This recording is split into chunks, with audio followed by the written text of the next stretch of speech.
मंत्री जी को इस ट्रस्ट को तुरंत बर्खास्त करना चाहिए।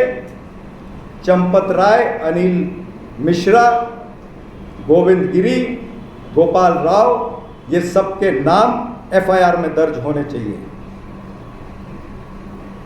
क्योंकि आज जो हम देख रहे हैं दृश्य, जिस तरह से सारी कंप्लेन आ रही है, सिंधी समाज के लोग कहते हैं कि हमने 200 ईंटें चांदी की दी थी, झूलेलाल की तस्वीर उस पर बनी हुई थी, उसकी रिसीट नहीं दी गई। आभूषणों की रिसीट नहीं दी गई। सोना डोनेट हुआ, उसकी रिसीट नहीं दी गई। इस देश के होम सेक्रेटरी, वो जब रामचरितमानस सोने की देते हैं, उन्हें रिसीट नहीं दी जाती है, वो दिल्ली तक कंप्लेन करते हैं। नृपेंद्र मिश्रा को कंप्लेन हुई। भारतीय जनता पार्टी का नेता रजनीश सिंह, उन्होंने प्रधानमंत्री को चिट्ठी लिखी,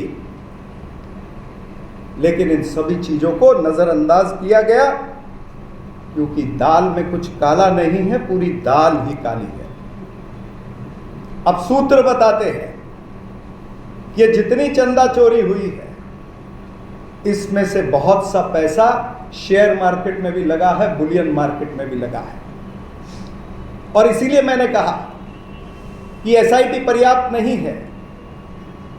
इसकी तहकीकात सुप्रीम कोर्ट के सिटिंग जज के अंतर्गत ये इन्वेस्टिगेशन होनी चाहिए और दूध का दूध, पानी का पानी होना चाहिए। इतना ही नहीं, अब और खबरें आ रही हैं कि वीआईपी पास बंटवारे में भी वहां पर चोरी चलती थी, वहां पर धंधा चलता था। इन्होंने पूरे राम मंदिर के परिसर को अपना मुनाफाखोरी का अड्डा बना दिया था। इन्होंने राम मंदिर प्रतिष्ठान को एटीएम समझा।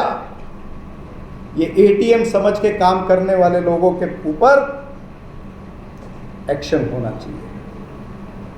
भारतीय जनता पार्टी के राष्ट्रीय अध्यक्ष नितिन नवीन जी ने कुछ दिन पहले कहा कि राम ही राष्ट्र है। अगर उनकी बात को माना जाए कि राम ही राष्ट्र है और ये जो घटना हुई है ये राष्ट्रद्रोह हुआ है, तो अगर राम राष्ट्र है तो राष्ट्रद्रोह हुआ है, तो भारतीय जनता पार्टी को राष्ट्रद्रोह की मदद करने की कोई जरूरत नहीं है। आने वाले दिनों में लोग ये सवाल पूछेंगे कि जो भारतीय जनता पार्टी कहती थी हम हिंदुओं के रक्षक हैं, वो प्रभु राम के चंदे की, चढ़ावे की रक्षा नहीं कर सके। जो प्रभु राम के चढ़ावे की रक्षा नहीं कर सके, वो हिंदुओं की रक्षा क्या करेंगे? इन्होंने हिंदुओं की आस्था से खेला है।